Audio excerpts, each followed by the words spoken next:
இந்த உலகத்துல பிறந்த மனிதர்களாய் இருப்பார்களே, ஆனால் அவர்கள் எவ்வளவு பெரிய நபர்களா இருந்தாலும் கண்டிப்பாக அவர்களுக்குள்ள என்ன இருக்கும்? கேட்கல, குறை கண்டிப்பா இருக்கும். குறை இல்லாத மனுஷன் இந்த உலகத்துல யாருமே கிடையாது, யாருமே கிடையாது. அப்படி யாராவது ஒருத்தர் எனக்கு குறை இல்லை அப்படின்னு சொல்லுவாங்கன்னா நான் நம்புறேன் அவங்க தேவ தூஷணம் சொல்றாங்க. கண்டிப்பா கிடையாது. அப்போஸ்தலனாகிய பவுலே சொல்றாரு, நான் செய்ய விரும்பாததை செய்கிறேன், நான் பேசக்கூடாததையே பேசுகிறேன். சோ அப்போஸ்தலனாகிய பவுலுடைய வாழ்க்கையில தடுமாற்றம் அப்படின்னு சொல்றது எல்லாருடைய வாழ்க்கையிலையும் வரும்.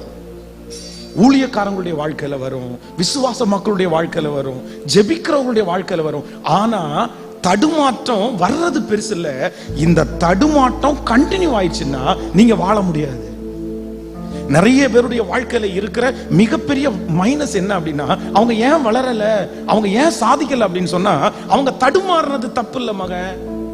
தடுமாற்றம் கண்டிப்பா வரும். ஏதோ அப்படியே ரட்சிக்கப்பட்ட அன்னையிலிருந்து சாகிற வரைக்கும் நான் விழவே மாட்டேன், இல்ல நான் ஒரு தப்பு கூட சொல்லல, ஒரு பொய் கூட நான் சொல்ல மாட்டேன் அப்படின்னு எல்லாம் யாரும் சொல்லிட முடியாது.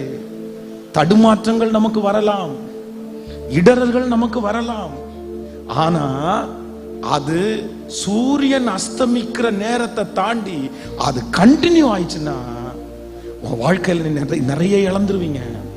இன்னைக்கு இந்த சத்தத்தை கேட்கிற ஒவ்வொரு பிள்ளைகளுக்கும் நான் சொல்றேன், நீ ஒரு நாள் தப்பு பண்ணிட்டுங்க ஆண்டவருடைய பிள்ளையே, ஓகே ஆண்டவரே இன்னைக்கு நான் ஒரு மிஸ்டேக் பண்ணிட்டேன், தேவ சமூகத்துல போய் உட்கார்ந்து ஜெபம் பண்ணி அறிக்கை செய்து என்ன மன்னிச்சிருங்க, நான் திரும்ப உங்க அன்புக்குள்ள வந்துடணும் அப்படின்னு ஓடி வந்துடணும். நீங்க